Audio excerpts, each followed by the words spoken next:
Hi hello ನಮಸ್ತೆ ಎಲ್ಲರಿಗೂ info media ಜಗತ್ತು ಚಾನಲಿನ ಮತ್ತೊಂದು ವಿಡಿಯೋಗೆ ಸ್ವಾಗತ ಸುಸ್ವಾಗತ. ಸ್ನೇಹಿತರೆ, ಎಲ್ಲರೂ ಹೇಗಿದ್ದೀರಾ? ಎಲ್ಲರೂ ಚೆನ್ನಾಗಿದ್ದೀರಾ ಅಂದ್ಕೊಂಡಿದ್ದೀನಿ. ಹೋಪ್ ನಾನು ಕೂಡ ತುಂಬಾ ಚೆನ್ನಾಗಿದ್ದೀನಿ. ಎಲ್ಲರೂ ಚೆನ್ನಾಗಿದ್ದೀರಾ ಅಂದ್ಕೊಂಡು ಭಾವಿಸ್ಕೊಂಡು ಇವತ್ತಿನ ಒಂದು ವಿಡಿಯೋನ ಶುರು ಮಾಡಿಬಿಡೋಣ. ಇವತ್ತಿನ ಒಂದು ವಿಡಿಯೋದಲ್ಲಿ ಕನ್ಯಾ ರಾಶಿಯವರಿಗೆ ಜೂನ್ 29ನೇ ತಾರೀಕಿಂದ ಜ್ಯೇಷ್ಠ ಹುಣ್ಣಿಮೆಯ ದಿನದಿಂದ ಏನೆಲ್ಲ ಅದೃಷ್ಟದ ಫಲಗಳನ್ನು ಕನ್ಯಾ ರಾಶಿಯವರು ಗಳಿಸಲಿದ್ದೀರಿ, ಯಾವುದರ ಬಗ್ಗೆ ಮುಂದಿನ ದಿನಗಳಲ್ಲಿ ಎಚ್ಚರಿಕೆ ವಹಿಸಬೇಕು ಅನ್ನೋದನ್ನ ಕಂಪ್ಲೀಟ್ ಆಗಿ ಇದೇ ವಿಡಿಯೋದಲ್ಲಿ ತಿಳಿಸ್ಕೊಡ್ತಾ ಹೋಗ್ತೀನಿ. ಇದನ್ನೆಲ್ಲ ತಿಳ್ಕೊಬೇಕು ಅಂದರೆ ಕನ್ಯಾ ರಾಶಿಯವರು ಎಲ್ಲೂ ಕೂಡ ವಿಡಿಯೋನ ಸ್ಕಿಪ್ ಮಾಡಬಾರ್ದು. ಅಂದರೆ ವಿಡಿಯೋನ ಕಟ್ ಮಾಡಿ ಓಡಿಸ್ಕೊಂಡು ಹೋಗಿ ನೋಡಬೇಡಿ, ಫುಲ್ ಇನ್ಫಾರ್ಮೇಷನ್ ಅರ್ಥ ಆಗಲ್ಲ. ಸೊ ಹಾಗಾಗಿ ಮೊದಲಿಂದ ಕೊನೆ ತನಕ ಸಂಪೂರ್ಣವಾಗಿ ವಿಡಿಯೋವನ್ನು ವಾಚ್ ಮಾಡಿ. ವಿಡಿಯೋದಲ್ಲಿ ಸಂಪೂರ್ಣ ಮಾಹಿತಿ ಸಿಕ್ಕಿದ್ದಲ್ಲಿ ದಯವಿಟ್ಟು ವಿಡಿಯೋಗೆ ಲೈಕ್ ಕೊಟ್ಟು, ಇನ್ನೂ ನನ್ನ ಚಾನಲ್ನ ಸಬ್ಸ್ಕ್ರೈಬ್ ಮಾಡ್ಕೊಂಡಿಲ್ಲ ಅಂದರೆ ಇನ್ಫಾರ್ಮ್ ಮೀಡಿಯಾಗೆ ಸಬ್ಸ್ಕ್ರೈಬ್ ಆಗಿ ನಿಮ್ಮ ಅಭಿಪ್ರಾಯಗಳನ್ನು ಕಮೆಂಟ್ ಬಾಕ್ಸಲ್ಲಿ ತಿಳಿಸಬಹುದು. ಯಾರೆಲ್ಲ ಸಬ್ಸ್ಕ್ರೈಬ್ ಮಾಡಿಕೊಂಡು ಪ್ರತಿನಿತ್ಯ ವಿಡಿಯೋ ವಾಚ್ ಮಾಡ್ತಿದ್ದೀರಾ ಅಂಥವ್ರಿಗೆ ಮೊದಲನೇದಾಗಿ ಥ್ಯಾಂಕ್ ಯು ಸೋ ಮಚ್ ಅಂತ ಹೇಳ್ತಾ ವಿಡಿಯೋದ ಕಡೆ ಗಮನ ಕೊಟ್ಬಿಡೋಣ. ಸ್ನೇಹಿತರೆ, ಮೊದಲನೇದಾಗಿ ಜೂನ್ 29ನೇ ತಾರೀಕು ಈ ಭಯಂಕರ ಜ್ಯೇಷ್ಠ ಹುಣ್ಣಿಮೆಯ ಮಹತ್ವವನ್ನು ತಿಳಿಸ್ಕೊಡ್ತೀನಿ. ಯಾವ ರೀತಿ ನಾವು ಆಚರಣೆಯನ್ನು ಮಾಡಬೇಕು ಸ್ನೇಹಿತರೆ, ಯಾವ ಸಮಯದಲ್ಲಿ ಅನ್ನೋದನ್ನ ಕಂಪ್ಲೀಟಾಗಿ ತಿಳಿಸ್ಕೊಡ್ತೀನಿ. ಏನೆಲ್ಲ ವ್ರತ ಮಾಡಿದರೆ, ಏನೆಲ್ಲ ದಾನ ಧರ್ಮ ಮಾಡಿದರೆ ಏನೆಲ್ಲ ಫಲ ಸಿಗಲಿದೆ ಅನ್ನೋದನ್ನ ಒಟ್ಟಾರೆಯಾಗಿ ಮೊದಲನೇದಾಗಿ ಇದರ ಬಗ್ಗೆ ತಿಳಿಸ್ಕೊಡ್ತೀನಿ. ಅನಂತರ ಕನ್ಯಾ ರಾಶಿಯವರಿಗೆ ವ್ಯಾಪಾರ ವ್ಯವಹಾರದಲ್ಲಿ, ವೃತ್ತಿ ಜೀವನ, ಉದ್ಯೋಗದಲ್ಲಿ, ನಿಮ್ಮ ಕುಟುಂಬದ ಬಗ್ಗೆ, ನಿಮ್ಮ ಹೆಲ್ತ್ ಬಗ್ಗೆ ಮತ್ತು ಮಕ್ಕಳ ಭವಿಷ್ಯ ವಿದ್ಯಾಭ್ಯಾಸದ ಬಗ್ಗೆ ತಿಳಿಸ್ಕೊಡ್ತೀನಿ ಸ್ನೇಹಿತರೆ. ಆನಂತರ ಸಣ್ಣ ಪುಟ್ಟ ಪರಿಹಾರವನ್ನು ತಿಳಿಸ್ಕೊಡ್ತೀನಿ. ನಿಮ್ಮ ಜೀವನದಲ್ಲಿರುವಂತಹ ಸಮಸ್ಯೆಗಳಿಗೆ ಅನುಗುಣವಾಗಿ ಈ ಪರಿಹಾರಗಳನ್ನು ಅನುಸರಿಸಬಹುದು. ಕಷ್ಟ, ಸಮಸ್ಯೆ, ಅಡಚಣೆ ಎಲ್ಲವೂ ಕೂಡ ಸಂಪೂರ್ಣವಾಗಿ ನಿವಾರಣೆಯಾಗಲಿದೆ ಅಂತಲೇ ಹೇಳ್ಬೋದು ಕನ್ಯಾ ರಾಶಿಯವರಿಗೆ. ಓಕೆ, ಜೂನ್ 29ರಂದು ಆಚರಿಸಲಾಗುವಂತಹ ಜ್ಯೇಷ್ಠ ಪೂರ್ಣಿಮೆ ಅಥವಾ ಜ್ಯೇಷ್ಠ ಹುಣ್ಣಿಮೆ ಹಿಂದೂ ಧರ್ಮದಲ್ಲಿ ಅತ್ಯಂತ ಪವಿತ್ರವಾದಂತಹ ದಿನವಾಗಿದೆ. ಈ ದಿನದಂದು ವಿಷ್ಣು, ಶಿವ ಮತ್ತು ಲಕ್ಷ್ಮೀ ದೇವಿಯನ್ನು ಪೂಜಿಸುವುದರಿಂದ ಜೀವನದಲ್ಲಿ ಅಪಾರ ಸಂಪತ್ತು, ಆರೋಗ್ಯ ಮತ್ತು ಸೌಭಾಗ್ಯ ಪ್ರಾಪ್ತಿಯಾಗುತ್ತದೆ ಎಂಬ ಬಲವಾದ ನಂಬಿಕೆ ಕೂಡ ಇದೆ. ಇನ್ನು ಜ್ಯೇಷ್ಠ ಹುಣ್ಣಿಮೆಯ ಮಹತ್ವವನ್ನು ತಿಳಿಸ್ಕೊಡಿ, ಆಚರಣೆಯನ್ನು ತಿಳಿಸ್ಕೊಡಿ, ನಾವು ಅನುಸರಿಸಬೇಕು ಅನ್ನೋ ಕೇಳೋರಿಗೆ ದೈವಿಕ ಆಶೀರ್ವಾದ. ಈ ಮಂಗಳಕರ ದಿನದಂದು ಸತ್ಯನಾರಾಯಣ ವ್ರತ ಅಥವಾ ಪೂಜೆ ಮಾಡುವುದರಿಂದ ಮನೆಯಲ್ಲಿ ಶಾಂತಿ ಸಮೃದ್ಧಿ ನೆಲೆಸುತ್ತದೆ. ಲಕ್ಷ್ಮೀ ಪೂಜೆ, ಸಂಪತ್ತಿನ ಅಧಿದೇವತೆಯಾದ ಲಕ್ಷ್ಮೀ ದೇವಿಗೆ ವಿಶೇಷ ಪೂಜೆ ಸಲ್ಲಿಸುವುದರಿಂದ ಆರ್ಥಿಕ ಅಭಿವೃದ್ಧಿ ಹಾಗೂ ಶುಭ ಫಲಗಳು ಲಭಿಸುತ್ತವೆ. ಇನ್ನು ವಟ ಸಾವಿತ್ರಿ ವ್ರತ, ಕೆಲವು ಪ್ರದೇಶಗಳಲ್ಲಿ ಮಹಿಳೆಯರು ತಮ್ಮ ಪತ್ನಿಯ ದೀರ್ಘ ಆಯುಷ್ಯ ಮತ್ತು ಯೋಗಕ್ಷೇಮಕ್ಕಾಗಿ ಇದೇ ದಿನದಂದು ವಟ ಸಾವಿತ್ರಿ ವ್ರತವನ್ನು ಆಚರಿಸಲಾಗುತ್ತದೆ ಸ್ನೇಹಿತರೆ. ಇನ್ನು ದಾನ ಧರ್ಮಕ್ಕೆ ಸಾಕಷ್ಟು ನೀವು ದಾನ ಧರ್ಮವನ್ನು ಮಾಡಿದ್ರೆ ಸಾಕಷ್ಟು ಶ್ರೇಷ್ಠವಾದ ಫಲ ಸಿಗಲಿದೆ ಅಂತಲೇ ಹೇಳಬಹುದು. ಹುಣ್ಣಿಮೆಯ ದಿನದಂದು ಬಡವರಿಗೆ ಅನ್ನದಾನ, ವಸ್ತ್ರದಾನ ಮತ್ತು ದೀಪದಾನ ಮಾಡುವುದು, ಬೀಸಣಿಗೆಯನ್ನು ದಾನ ಮಾಡುವುದು, ಕಳಸವನ್ನು ದಾನ ಮಾಡುವುದು, ಈ ರೀತಿ ದಾನ ಧರ್ಮಗಳನ್ನು ಮಾಡುವುದರಿಂದ ಋತುಮಾನದಲ್ಲಿ ಬರುವಂತಹ ಹಣ್ಣುಗಳು ಅಂದರೆ ಮಾವಿನ ಹಣ್ಣನ್ನು ದಾನ ಮಾಡುವುದು ಅತ್ಯಂತ ಶ್ರೇಷ್ಠವೆಂದು ಪರಿಗಣಿಸಲಾಗುತ್ತದೆ. ಸೊ ಹಾಗಾಗಿ ತಪ್ಪದೇ ದಾನ ಧರ್ಮಗಳನ್ನು ಮಾಡಿ. ಇನ್ನು ಪೂಜೆಯ ಶುಭ ಮುಹೂರ್ತವನ್ನು ತಿಳಿಸ್ಕೊಡ್ತೀನಿ. ಜೂನ್ 29 ಸ್ನೇಹಿತರೆ, ಪೂರ್ಣಿಮೆ ಪೂರ್ಣಿಮೆ ಆರಂಭ ಬಂದು ಜೂನ್ 29ರ ಬೆಳಗ್ಗೆ 3:06ರಿಂದ ಪ್ರಾರಂಭವಾಗಿ ಪೂರ್ಣಿಮೆ ಮುಕ್ತಾಯ ಬಂದು ಜೂನ್ 30ರ ಬೆಳಿಗ್ಗೆ 5:26ರವರೆಗೆ ಇರಲಿದೆ ಸ್ನೇಹಿತರೆ. ಈ ಸಮಯದಲ್ಲಿ ನೀವು ಪೂಜೆ ಪುನಸ್ಕಾರಗಳನ್ನು ಮಾಡ್ಕೋಬಹುದು ಭಕ್ತಿಯಿಂದ. ಈ ದಿನ ವಟ ಸಾವಿತ್ರಿ ವ್ರತವನ್ನು ಆಚರಿಸಲಾಗುತ್ತದೆ. ಪತಿಯ ಆಯುಸ್ಗಾಗಿ ಸ್ನೇಹಿತರೆ ಈ ವ್ರತವನ್ನು ಆಚರಿಸಲಾಗುತ್ತದೆ. ಆಲದ ಮರದಲ್ಲಿ ಪೂಜೆಯನ್ನು ಸಲ್ಲಿಸಿ, ನೀರನ್ನು ಅರ್ಪಿಸಿ, ದೀಪವನ್ನು ಬೆಳಗಿಸಲಾಗುತ್ತದೆ. ಸೊ ಹಾಗಾಗಿ ಸ್ನೇಹಿತರೆ, ನಿಮ್ಮ ಪತಿಯ ಆಯುಷ್ಯ ಆರೋಗ್ಯಕ್ಕಾಗಿ ಸ್ನೇಹಿತರೆ ತಪ್ಪದೆ ಈ ಪೂಜೆ ಪುನಸ್ಕಾರಗಳನ್ನು ಮಾಡಿ, ದಾನ ಧರ್ಮಗಳನ್ನು ಮಾಡಿ ಮುತ್ತೈದರು ಅಂತ ಕೇಳ್ಕೊತಾ ವಿಡಿಯೋದ ಕಡೆ ಗಮನ ಕೊಟ್ಬಿಡೋಣ. ಕನ್ಯಾ ರಾಶಿಯವರಿಗೆ ಗ್ರಹಗಳ ಸಂಚಾರದ ಸಮಯದಲ್ಲಿ ಏನೆಲ್ಲ ಅನುಕೂಲಕರ ಅದೃಷ್ಟವನ್ನು ಪಡೆದುಕೊಳ್ಳಲಿದ್ದಾರೆ, ಯಾವುದರ ಬಗ್ಗೆ ಮುನ್ನೆಚ್ಚರಿಕೆಗಳನ್ನು ತೆಗೆದುಕೊಳ್ಬೇಕು ಅನ್ನೋದನ್ನ ಕಂಪ್ಲೀಟಾಗಿ ತಿಳಿಸ್ಕೊಡ್ತಾ ಹೋಗ್ತೀನಿ. ಕನ್ಯಾ ರಾಶಿಯ ಪ್ರಸ್ತುತ ಗ್ರಹಗತಿಗಳ ಪ್ರಕಾರ ಉದ್ಯೋಗದಲ್ಲಿ ಪ್ರಗತಿಯನ್ನು ಹೊಂದಲಿದ್ದೀರಿ. ಆರ್ಥಿಕ ಸ್ಥಿರತೆ ಮತ್ತು ಸಾಲ ಮುಕ್ತಾಯ ಯೋಗವಿದೆ. ವೃತ್ತಿ ಜೀವನ ಹಾಗೂ ಕೌಟುಂಬಿಕ ಜೀವನದ ಸಂಪೂರ್ಣ ಮಾಹಿತಿಯನ್ನು ತಿಳಿಯೋದಾದರೆ ಸ್ನೇಹಿತರೆ, ಜೂನ್ ಕೊನೆಯ ದಿನಗಳಲ್ಲಿ ಕನ್ಯಾ ರಾಶಿಯವರಿಗೆ ಸಾಕಷ್ಟು ಬದಲಾವಣೆ ಅಂತಲೇ ಹೇಳಬಹುದು. ಕನ್ಯಾ ರಾಶಿಯವರಿಗೆ ಗ್ರಹಗಳ ಸಂಚಾರದ ಸಮಯದಲ್ಲಿ ಇಷ್ಟಾರ್ಥಗಳ ಈಡೇರಿಕೆ, ನಿಮ್ಮ ಲಾಭದ ಸ್ಥಾನಕ್ಕೆ ಅಂದರೆ 11ನೇ ಮನೆಗೆ ಗುರು ಭಗವಾನ್ ಉಚ್ಚ ಸ್ಥಿತಿಯಲ್ಲಿ ಆಗಮಿಸುವುದರಿಂದ ನೀವು ವರ್ಷಗಳಿಂದ ಕಂಡ ಕನಸುಗಳು ನನಸಾಗುತ್ತವೆ ಮತ್ತು ನಿರಂತರ ಆರ್ಥಿಕ ಒಳಹರಿವು ಪ್ರಾರಂಭವಾಗುತ್ತವೆ.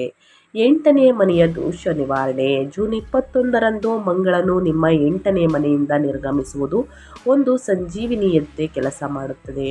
ಮಾನಸಿಕ ಒತ್ತಡ, ಆರೋಗ್ಯದ ತೊಂದರೆಗಳು ಅಥವಾ ಹಠಾತ್ ಅಪಘಾತಗಳ ಭಯ ದೂರವಾಗಿ ಸಂಪೂರ್ಣ ನೆಮ್ಮದಿ ಸಿಗಲಿದೆ ಅಂತಲೇ ಹೇಳಬಹುದು.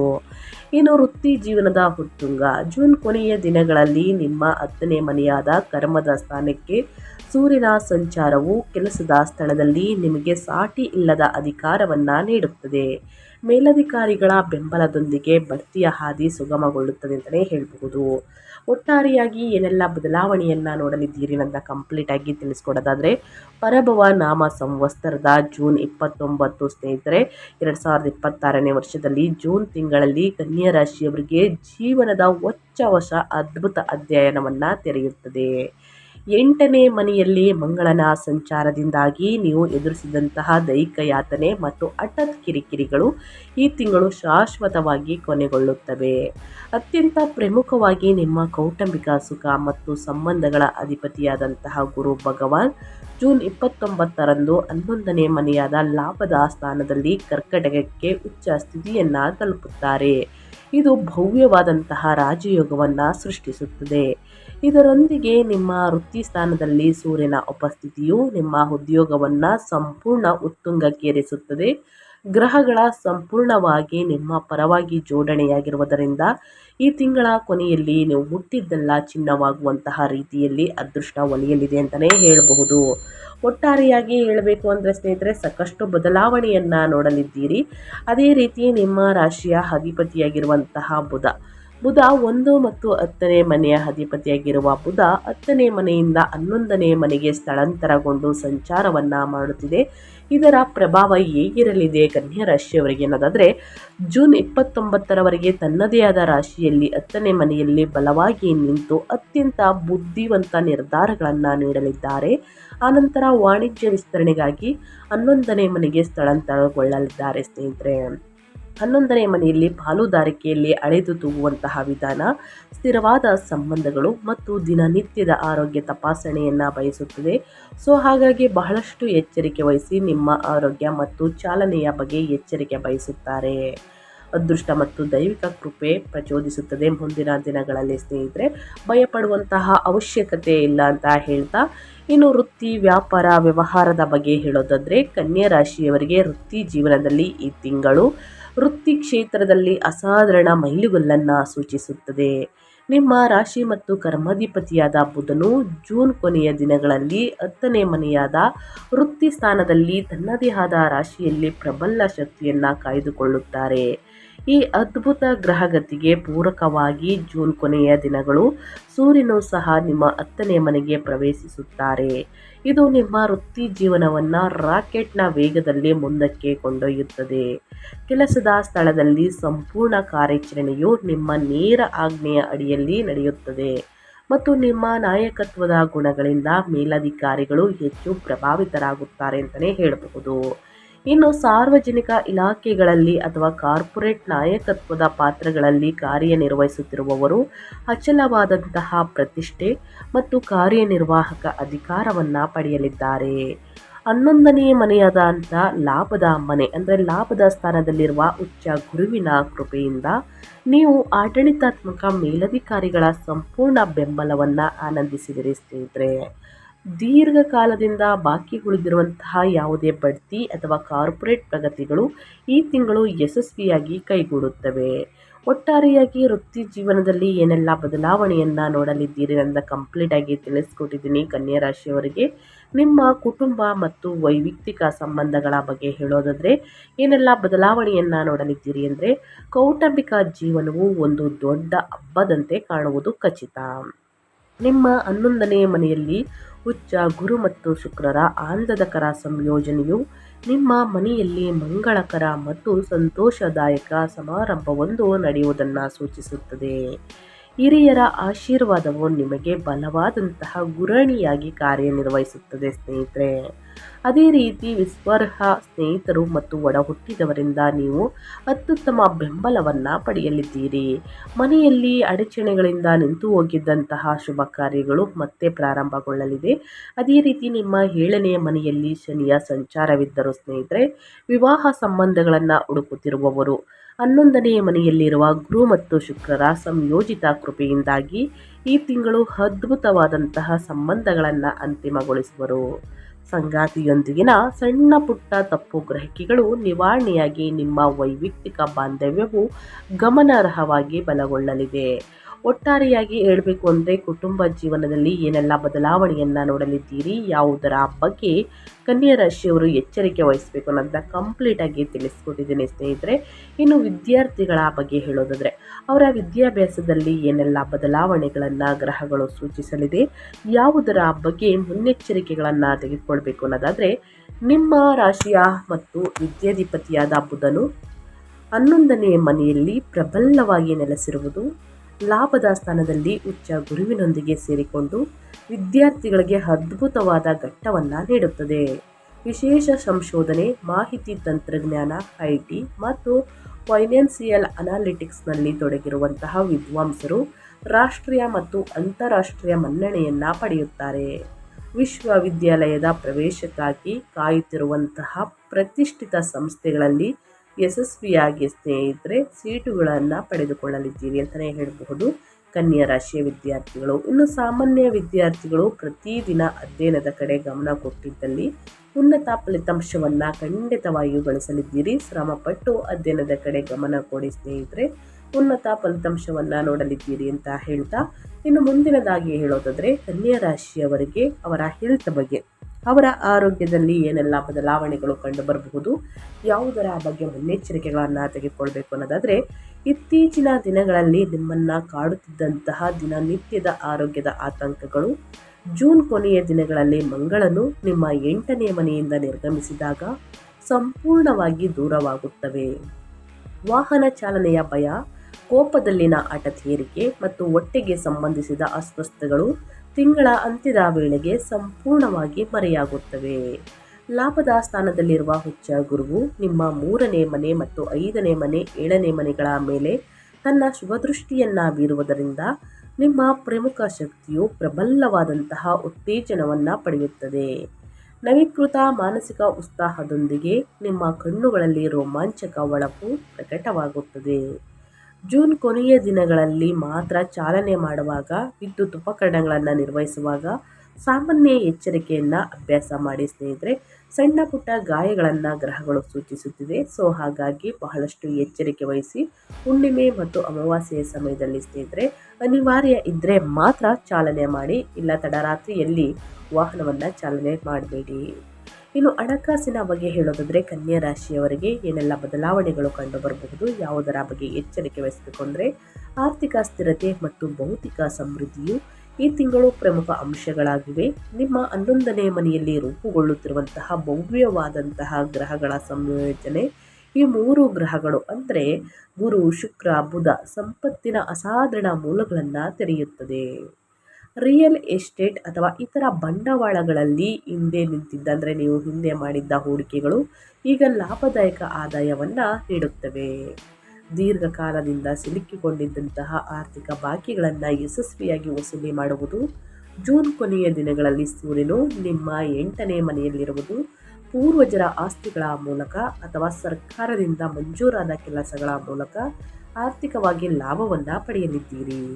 ನಿಮ್ಮ ವೈಯಕ್ತಿಕ ಸೌಕರ್ಯವನ್ನು ಹೆಚ್ಚಿಸಲು ಮನೆಗಾಗಿ ಐಷಾರಾಮಿ ಜೀವನ ಶೈಲಿಯ ವಸ್ತುಗಳ ಮೇಲೆ ನೀವು ಸಂತೋಷದಿಂದ ಹೂಡಿಕೆಯನ್ನು ಮಾಡಲಿದ್ದೀರಿ ಸ್ನೇಹಿತರೆ.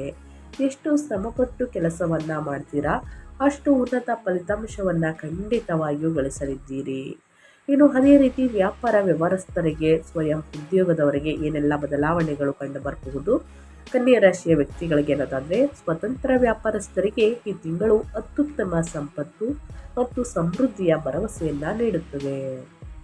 ನಿಮ್ಮ ಲಾಭಸ್ಥಾನವಾದಂತಹ 11ನೇ ಮನೆಯಲ್ಲಿ ಉಚ್ಚ ಗುರುವಿನ ಜೊತೆಗೆ ನಿಮ್ಮ ಧನಾಧಿಪತಿಯಾದ ಶುಕ್ರನು ಜೂನ್ ಕೊನೆಯ ದಿನಗಳಲ್ಲಿ ನಿಮ್ಮ ರಾಶಿಯ ಅಧಿಪತಿ ಬುಧನ ಜೊತೆ ಅದೇ ಮನೆಗೆ ಸಂಚರಿಸುವುದು ನಿಮ್ಮ ವಾಣಿಜ್ಯ ಹೆಜ್ಜೆ ಗುರುತು ವೇಗವಾಗಿ ಗುಣಿಸಲ್ಪಡುತ್ತದೆ.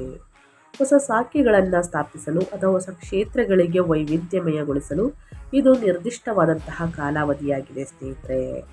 ಕಲಾತ್ಮಕ ಉದ್ಯಮಗಳು, ಮಾಧ್ಯಮ ನೆಟ್ವರ್ಕ್ಗಳು, ವಾಣಿಜ್ಯ ಎಂಜಿನ್ಗಳು ಅಥವಾ ಆಹಾರ ಮತ್ತು ಆತಿಥ್ಯ ವ್ಯವಹಾರಗಳನ್ನು ನಿರ್ವಹಿಸುವವರು ಗ್ರಾಹಕರ ಆಕರ್ಷಣೆಯಲ್ಲಿ ಅಭೂತಪೂರ್ವ ಏರಿಕೆಯನ್ನು ಕಾಣಲಿದ್ದೀರಿ. 7ನೇ ಮನೆಯಲ್ಲಿ ಶನಿಯ ಸಂಚಾರ ಇರುವುದರಿಂದ ವಾಣಿಜ್ಯ ಪಾಲುದಾರಿಕೆಗಳು ಯಾವುದೇ ದೊಡ್ಡ ಅಡೆತಡೆಗಳನ್ನು ಎದುರಿಸುವುದಿಲ್ಲ, ಬದಲಿಗೆ ದೀರ್ಘಕಾಲೀನ ರಚನಾತ್ಮಕ ಸ್ಥಿರತೆಯನ್ನು ಪಡೆಯುತ್ತವೆ. ಅತ್ಯಂತ ವಿಶ್ವಾಸಾರ್ಹ ಹೂಡಿಕೆದಾರರಿಂದ ನೀವು ಬಂಡವಾಳವನ್ನು ಪಡೆಯಲಿದ್ದೀರಿ. ಒಟ್ಟಾರೆಯಾಗಿ ಹೇಳಬೇಕು ಅಂದರೆ ವ್ಯಾಪಾರ ವ್ಯವಹಾರದಲ್ಲಿ, ಹಣಕಾಸಿನಲ್ಲಿ, ವೃತ್ತಿ ಜೀವನದಲ್ಲಿ, ಉದ್ಯೋಗದಲ್ಲಿ, ನಿಮ್ಮ ಹೆಲ್ತ್ ಬಗ್ಗೆ ಮತ್ತು ವಿದ್ಯಾರ್ಥಿಗಳ ಬಗ್ಗೆ ವಿದ್ಯಾಭ್ಯಾಸದಲ್ಲಿ ಏನೆಲ್ಲ ಬದಲಾವಣೆಗಳನ್ನು ಗ್ರಹಗಳು ಸೂಚಿಸಲಿದೆ, ಯಾವುದರ ಬಗ್ಗೆ ಮುನ್ನೆಚ್ಚರಿಕೆಗಳನ್ನು ತೆಗೆದುಕೊಳ್ಬೇಕು ಅಂತ ಕಂಪ್ಲೀಟಾಗಿ ತಿಳಿಸ್ಕೊಟ್ಟಿದ್ದೇನೆ ಸ್ನೇಹಿತರೆ. ಬಹಳಷ್ಟು ಎಚ್ಚರಿಕೆ ವಹಿಸಿ. ಇನ್ನು ಸಮಸ್ಯೆಗಳಿಗೆ ಪರಿಹಾರವನ್ನು ತಿಳಿಸ್ಕೊಡಲು ಬಂದರೆ ಖಂಡಿತವಾಗಿಯೂ ನನ್ನ ಚಾನಲ್ನಲ್ಲಿ ಬರುವಂತಹ ಈ ಸಣ್ಣ ಪುಟ್ಟ ಪರಿಹಾರದಿಂದಲೇ ದೊಡ್ಡ ಸಮಸ್ಯೆಗಳೇ ನಿವಾರಣೆಯಾಗಲಿದೆ. ನಿಮ್ಮ ಲಾಭದ ಸ್ಥಾನದಲ್ಲಿ ಉಚ್ಚ ಗುರುವಿನಿಂದ ಉಂಟಾಗುವ ಭವ್ಯವಾದಂತಹ ರಾಜಯೋಗವನ್ನು ಸಂಪೂರ್ಣವಾಗಿ ಪಡೆದುಕೊಳ್ಳಲು ಜೂನ್ 29ನೇ ತಾರೀಕು 8ನೇ ಮನೆಯ ಮಂಗಳನನ್ನು ಶಾಂತಗೊಳಿಸಲು ಈ ಪರಿಹಾರಗಳನ್ನು ಅಭ್ಯಾಸ ಮಾಡಿ. ಮೊದಲನೇದಾಗಿ ವಿಷ್ಣು ಸಹಸ್ರನಾಮ ಸ್ತೋತ್ರ. ನಿಮ್ಮ ರಾಶಿಯ ಅಧಿಪತಿಯಾಗಿರುವ ಬುಧನ ಶಕ್ತಿಯನ್ನು ಹೆಚ್ಚಿಸಲು ಕನ್ಯಾ ರಾಶಿಯವರು ಮತ್ತು ನಿಮ್ಮ ವೃತ್ತಿ ಜೀವನದ ಉತ್ತುಂಗಕ್ಕೇರಿಸಲು ಬುಧವಾರದಂದು ನಿಯಮಿತವಾಗಿ ವಿಷ್ಣು ಸಹಸ್ರನಾಮ ಸ್ತೋತ್ರವನ್ನು ಪಠಿಸಿ. ಇನ್ನು ಅದೇ ರೀತಿ ಗುರುವಿನ ಆರಾಧನೆ. ಉಚ್ಚ ಗುರುವಿನ ಅದ್ಭುತ ಅದೃಷ್ಟವನ್ನು ನಿಮ್ಮ ಜೀವನದಲ್ಲಿ ಶಾಶ್ವತವಾಗಿ ಭದ್ರಪಡಿಸಿಕೊಳ್ಳಲು ಗುರುವಾರದಂದು ಹಳದಿ ಉಡುಪನ್ನು ಧರಿಸಿ ಮತ್ತು ದತ್ತಾತ್ರೇಯ ಅಥವಾ ಶ್ರೀ ದಕ್ಷಿಣಾಮೂರ್ತಿ ದೇವಸ್ಥಾನಕ್ಕೆ ಭೇಟಿ ನೀಡಿ ಸ್ನೇಹಿತರೆ.